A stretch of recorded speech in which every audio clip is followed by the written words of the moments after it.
Hello friends, आपल्या सर्वांची आवडती मालिका लपंडाव या मालिकेच्या आजच्या सोमवार 30 मार्चच्या एपिसोडमध्ये एकानंतर एक जबरदस्त ट्विस्ट आले आहेत. मग नेमकं घडलंय तरी काय फ्रेंड्स? सगळ्यात आधी तर सरकारची चांगली जिरतीये. प्रत्येकजण तिची जिरवायलाच निघालाय. सखी, कान्हा आणि तेजस्विनी यांनी तर सरकारची जिरवलीच, पण आता ऑफिसमधील एक साधा पिऊनने सुद्धा सरकारची जिरवली आहे. ज्या पिऊनला सरकारने आपल्या वाढदिवशी डोळे दाखवले होते, त्याच्या शुभेच्छा स्वीकार केल्या नव्हत्या, त्या पिऊने चक्क सरकारच्या चेहऱ्यावर राजीनामा फेकून मारला आणि सरकारला म्हणाला की मला फक्त राघव कामत यांच्या बायकोबरोबर काम करायचंय आणि तुम्ही खऱ्या तेजस्विनी कामत नाही आहात. मला तुमच्या या नोकरीची गरज नाहीये असं म्हणून तो सरकारच्या तोंडावर राजीनामा फेकून सरकारची नोकरी सोडून गेला. त्यामुळे सरकार खूप चिडली आणि मग सखीने असा काही प्रश्न तेजस्विनी आणि मनस्विनीला म्हणजे सरकारला विचारलाय, ज्यामुळे खरी तेजस्विनी कोण आहे हे सिद्ध होणार आहे. मग हा प्रश्न नेमका आहे तरी काय? खरी तेजस्विनी समजली का सखीला? हे जाणून घेण्यासाठी हा व्हिडिओ शेवटपर्यंत नक्की पहा. फ्रेंड्स, आजच्या एपिसोडच्या सुरुवातीलाच सगळे डायनिंग टेबलवर बसलेले असतात आणि सरकार मनात विचार करते, जर मला या घरात राहायचं असेल, मीच खरी तेजस्विनी कामत आहे हे सिद्ध करून दाखवायचं असेल, तर मला या मूर्ख सखीचा विश्वास जिंकावा लागेल. नाहीतर माझे दिवस भरलेत, मला लवकरच या घरातून माझा गाशा गुंडावा लागेल. याच विचारांमध्ये सरकार असते आणि त्याच वेळेस कान्हा सखीला इशारा करतो. कान्हा आणि सखीने थोड्या वेळ आधीच आपल्या रूममध्ये एक प्लॅन बनवलेला असतो. त्या प्लॅननुसार आता काम करायचंय असं कान्हा सखीला इशारा करतो आणि सखीच्या प्लेटमध्ये खूप सारे टोस्ट असतात.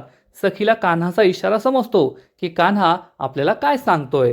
सखीला आठवतं की थोड्या वेळ आधी जेव्हा कान्हा आणि सखी रूममध्ये होते, तेव्हा सखी खूप कन्फ्युजनमध्ये होती आणि ती कान्हाला म्हणते, कान्हा, मला काहीच कळत नाहीये की काय करावं, कसं करावं. माझ्या डोक्याचा पार भुगा झालाय. आजपर्यंत मी माझ्या आईच्या प्रेमासाठी तरसले होते. माझ्या आईने प्रेमाने मला बाळ अशी हाक मारावी, मला जवळ घ्यावं, प्रेमाने माझ्या डोक्यावर हात ठेवावा अशी माझी इच्छा होती. पण आज माझ्या डोळ्यांसमोर माझ्या दोन दोन आई आहेत, पण त्यातून माझी खरी आई कोण आहे हेच मला कळत नाहीये. तेव्हा कान्हाने सखीला एक आयडिया दिली होती. सखी मॅडम, जर तुम्हाला शोधून काढायचं आहे ना की तुमची खरी आई कोण आहे, तर त्यासाठी एकच मार्ग आहे. सरकार तुमच्या आयुष्यात येण्याआधी म्हणजे 12 वर्षांपूर्वी तुमच्या ज्या काही सवयी होत्या त्या फक्त तुमच्या खऱ्या आईलाच माहीत होत्या. त्यामुळे तुमची एक जी सवय आहे की तुम्ही सकाळी सकाळी टोस्टवर चहा टाकता आणि मस्त चमच्याने रमत गमत खात असता, ही तुमची सवय तुमच्या बालपणीची सवय तुमच्या खऱ्या आईलाच माहीत असेल. त्यामुळे डायनिंग टेबलवर तुम्ही तसंच करायचं आणि मग त्यावरून आपल्याला कळेल की कोण तुमची खरी आई आहे. जी तुमची खरी आई असेल तिलाच तुमची ही सवय माहीत असेल. यावरून आपल्याला सत्य कळून जाईल.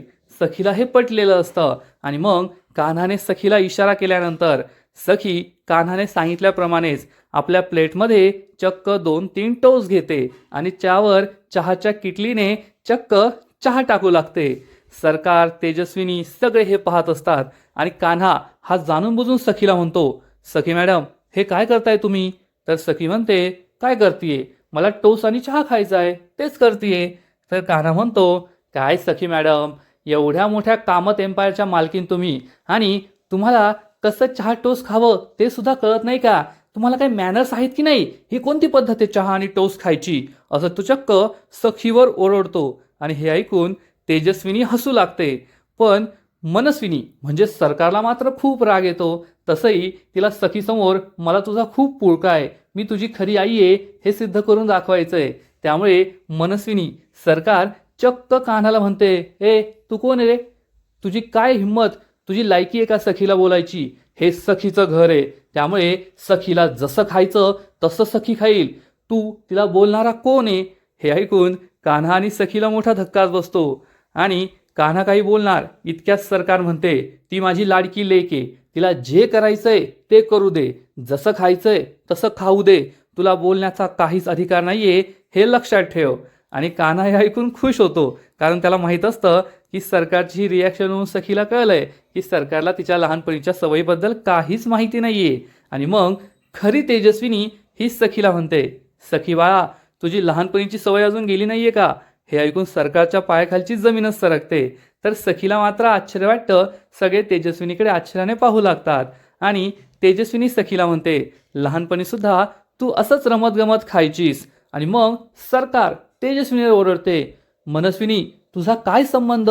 माझी मुलगी रमत गमत खाओ, टाइमपास करो, तुला काय करायचंय? हे घर तिचं आहे, तिला जसं खायचं ना तसं खाऊ दे, तू आहेस कोण तिला बोलणारी? लगेच कान्हा म्हणतो, खरी तेजस्विनी कामत.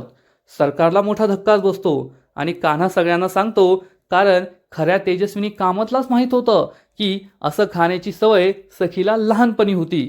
सरकारला खूप राग येतो आणि सखी सरकारला म्हणते, सरकार तुम्हाला माहीत नाही आहे का, मी लहानपणी असंच रमत गमत खायचे, मस्तपैकी बशीमध्ये टोस्ट घ्यायचे, त्यावर चहा टाकायचे आणि चमच्याने खात बसायचे. तर सरकार ही लगेचच आपला सूर बदलते. पण त्याच्या आधी तेजस्विनी म्हणते, अगं तिला कसं माहीत असेल, कारण तिने तुझं बालपण पाहिलं नाहीये. तुझं बालपण मी पाहिलंय, कारण मी तुझी खरी आई आहे. तुझ्या लहानपणीच्या सगळ्या सवयी मला माहीत असतील, तिला कशा माहीत असतील? ती तर 10 वर्षानंतर तुझ्या आयुष्यात आली ना, त्यामुळे तिला तुझ्या लहानपणीच्या कोणत्याच सवयींबद्दल काहीच माहिती नाहीये. आणि मग सखीसुद्धा सरकारला जाब विचारते, काय सरकार, खरंच तुम्ही माझी खरी आई नाही आहात का? तुम्हाला माझ्या या सवयीबद्दल काहीच माहिती नाहीये का? तुम्ही विसरलात का? तुमच्या काहीच लक्षात नाहीये की मी लहानपणी असंच करायचे? आणि मग सरकार आपली नाटकं सुरू करते आणि म्हणते, सखी तसं लक्षात नसेल, अगं मी तुझी खरी आई आहे, मी तुला जन्म दिलाय, तुझी प्रत्येक सवय मला माहिती आहे. आणि मी फक्त तुला आता का नाही बोलले, कारण तेव्हा तू लहान होतीस, तू असं रमत गमत खायचीस, त्यामुळे तुला उशीर व्हायचा, तू अभ्यास करत नव्हती, शाळेला जायला तुला उशीर व्हायचा, म्हणून मी तुझ्यावर ओरडायचे. पण आता परिस्थिती बदलली आहे, आता तू मोठी झाली आहे, तुला शाळेत जायचं नाही, कॉलेजला जायचं नाही, तुझ्याकडे वेळच वेळ आहे, त्यामुळे तू रमत गमत खा, टाइमपास कर, काय फरक पडतो? म्हणून मी असं बोलले, तुझ्यावर ओरडले नाही किंवा जुनी आठवण करून दिली नाही. आणि ती चक्क सखीकडे पाहून स्माईल करते, सखी बाळा तू खा बर का, निवांत खा, टेन्शन घेऊ नको. सखी आणखीनच कन्फ्यूज होते की हे नेमकं चाललंय तरी काय.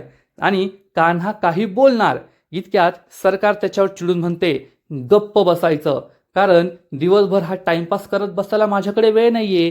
जसं हे माझं कुटुंब आहे ना, तसं ऑफिसमध्ये हजारो लोकांचं कुटुंब माझ्या जीवावर चालतं आणि मला त्यांच्यासाठी काम करावंच लागेल, कारण मला माझ्या राघव कामतचं स्वप्न पूर्ण करायचंय. आज माझा राघव या जगात नाहीये, तो मला सोडून गेलाय. असं म्हणून सरकारचा इमोशनल ड्रामा सुरू होतो, तिची ॲक्टिंग सुरू होते. चक्क सरकार डोळ्यात पाणी आणते, सगळेजण तिची ॲक्टिंग पाहतच राहतात. तेजस्विनीला सुद्धा धक्का बसतो, कान्हा सुद्धा विचार करतो, वा वा क्या ॲक्टिंग आहे. आणि सरकार म्हणते, मला माझ्या राघवचं स्वप्न पूर्ण करायचंय.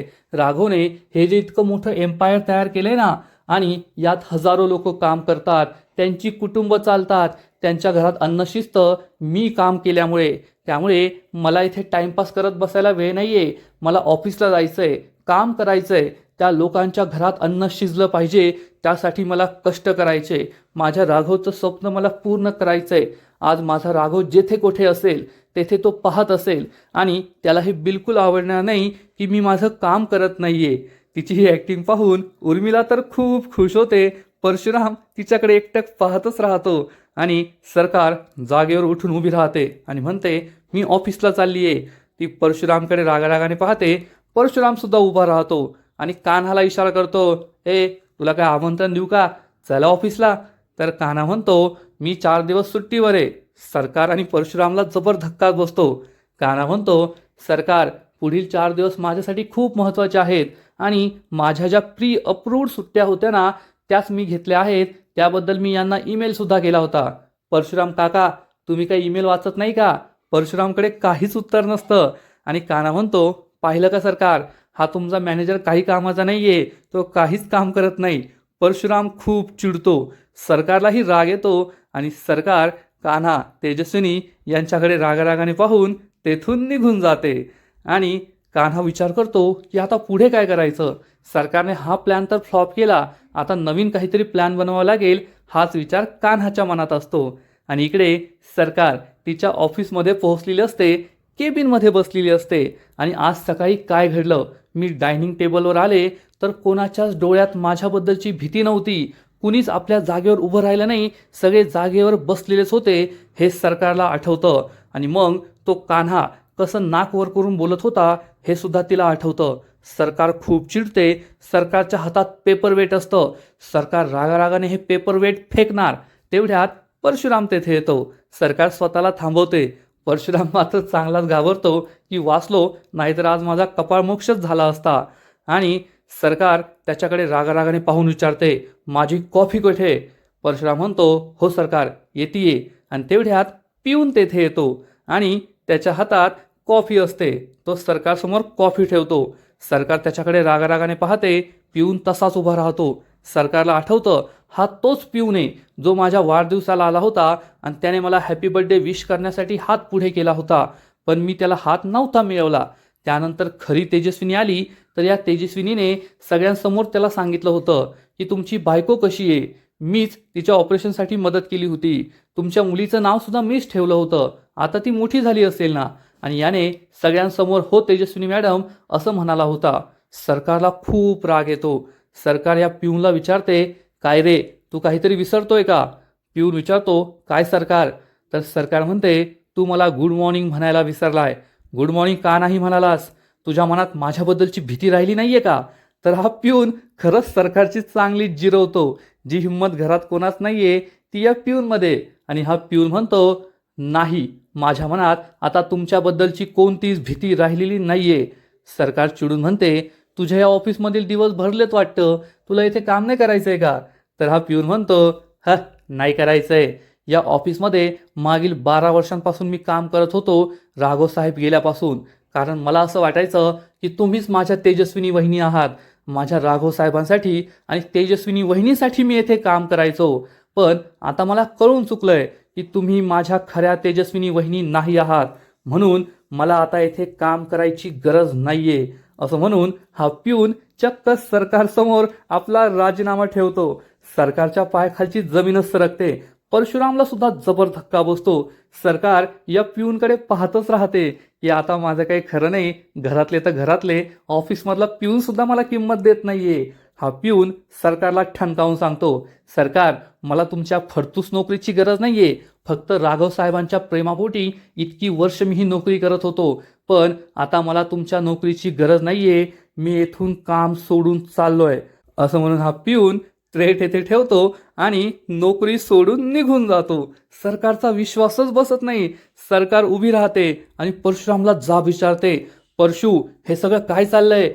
घरातील लोकांना तर नाहीत नाही, पण आता ऑफिसमधील लोकांना सुद्धा माझी भीती वाटत नाहीये. सगळ्यांच्या मनातील माझी भीती संपलीये का? परशुराम खूप घाबरतो. सरकार चक्क त्याची गचंडी पकडते, त्याला जवळ ओढते. परशुराम थरथर कापत असतो. सरकार त्याला जाब विचारते, लोकांच्या मनातील माझी भीती संपलीये का? परशुराम घाबरून म्हणतो, नाही सरकार, नाही संपलीये. थांबा, मी त्याचा बंदोबस्त करतो. सरकार त्याला दूर ढकलून देते आणि म्हणते, आऊट. परशुराम घाबरून तेथून निघून जातो. सरकारला खूप राग आलेला असतो. एक फडतूस पिऊन, फालतू पिऊनने माझा एवढा मोठा अपमान केला, माझ्या तोंडावर राजीनामा फेकून नोकरी सोडून निघून गेला. याची एवढी हिंमत कशी झाली? हे सगळं त्या कान्हामुळे झालंय, त्या तेजस्विनीमुळे झालंय. मी त्यांना सोडणार नाहीये. सरकार खूप चिडलेली असते आणि तिच्या ड्रॉवरमधून चक्क बंदूक बाहेर काढते आणि आता या बंदूकचा वापर करावाच लागेल. खूप वर्ष झालीत या बंदूकचा वापर केलेला नाहीये, आता करावाच लागेल असा विचार सरकारच्या मनात असतो. सरकार ही खूप डेंजरस मूडमध्ये असते आणि आता नक्कीच ती कोणाचा तरी जीव घेईल असंच वाटतंय. फ्रेंड्स, हा सीन खरंच खूप भारी आहे. सरकारची जी काही या पिऊनने जिरवली आहे ना, ते पाहायला खूपच मजा आली, एवढं मात्र नक्की.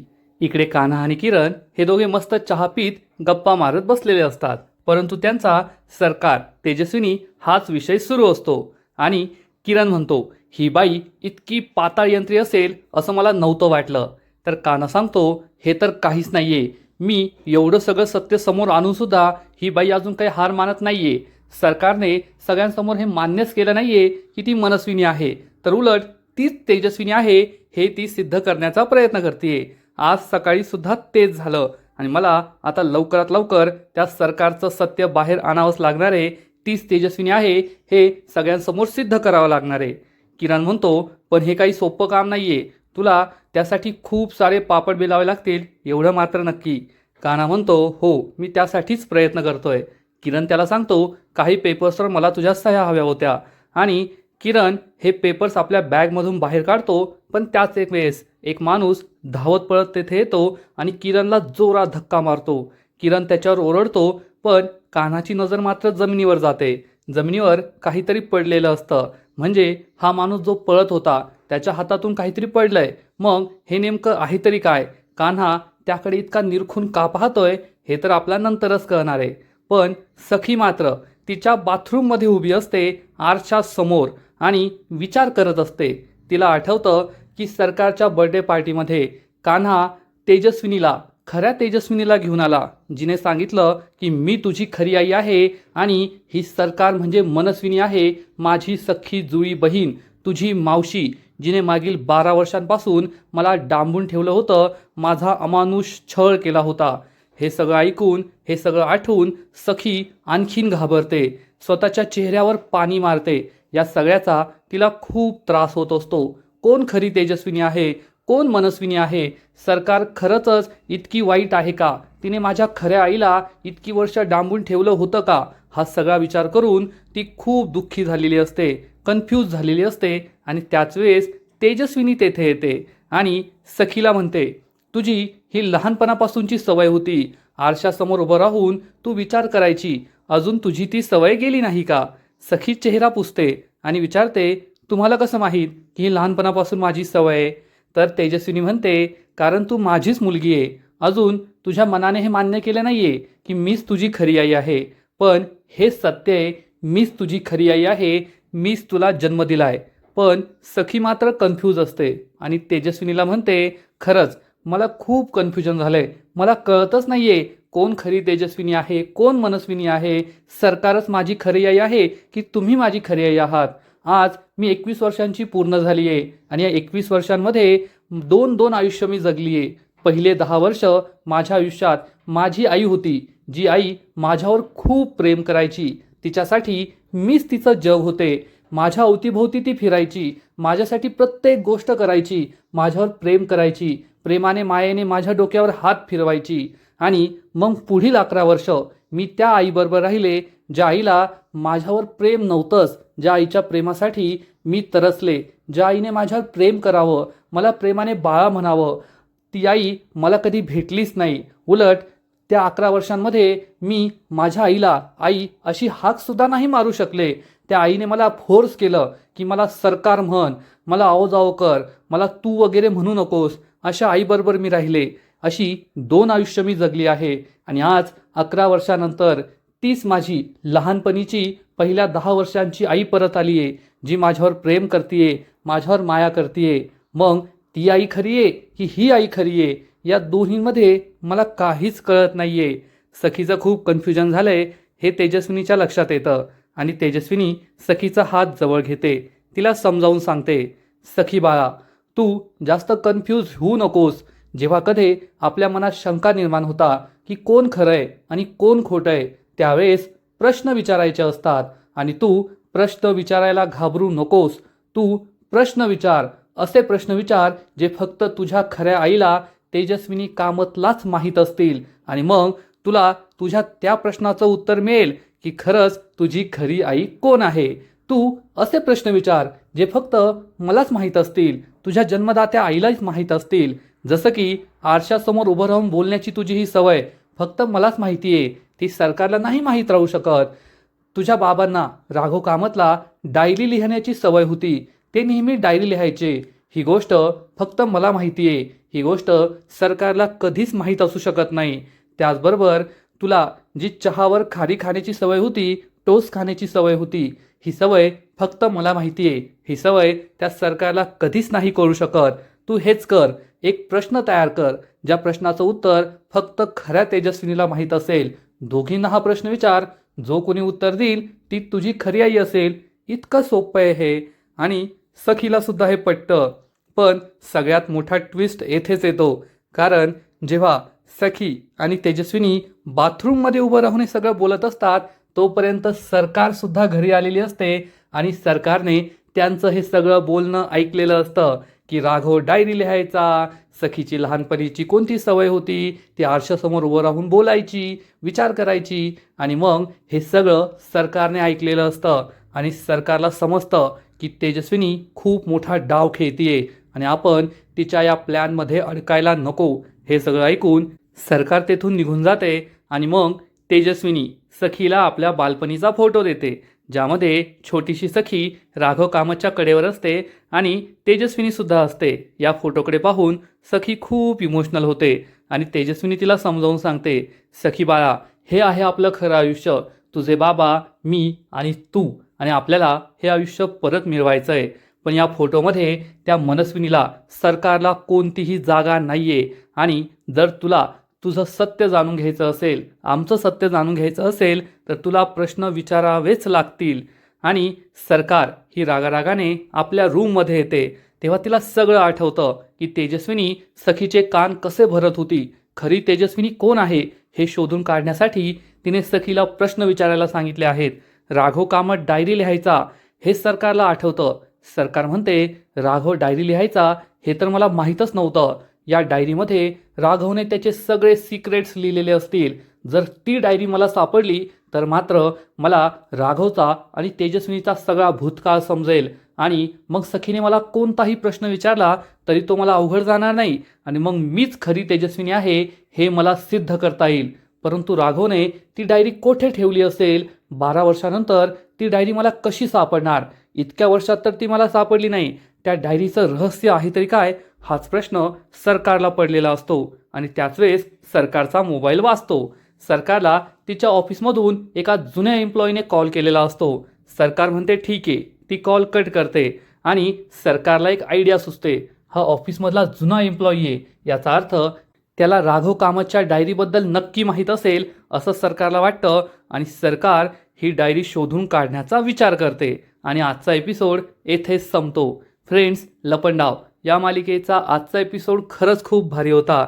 सरकारची पिऊननी जी काही जिरवली आहे ते पाहायला मजा आली, पण सरकारने तेजस्विनी आणि सखीचं बोलणं ऐकलंय आणि राघव कामतच्या डायरीबद्दल सुद्धा सरकारला समजलंय. मग सरकार जेव्हा सखीच्या प्रश्नांची उत्तरं देईल तेव्हा ती अचूक उत्तरं देऊ शकते आणि मीच खरी तेजस्विनी आहे असं सुद्धा सिद्ध करू शकते. मग पुढे जे होणार आहे ना ते पाहणं खूप इंटरेस्टिंग असणार आहे.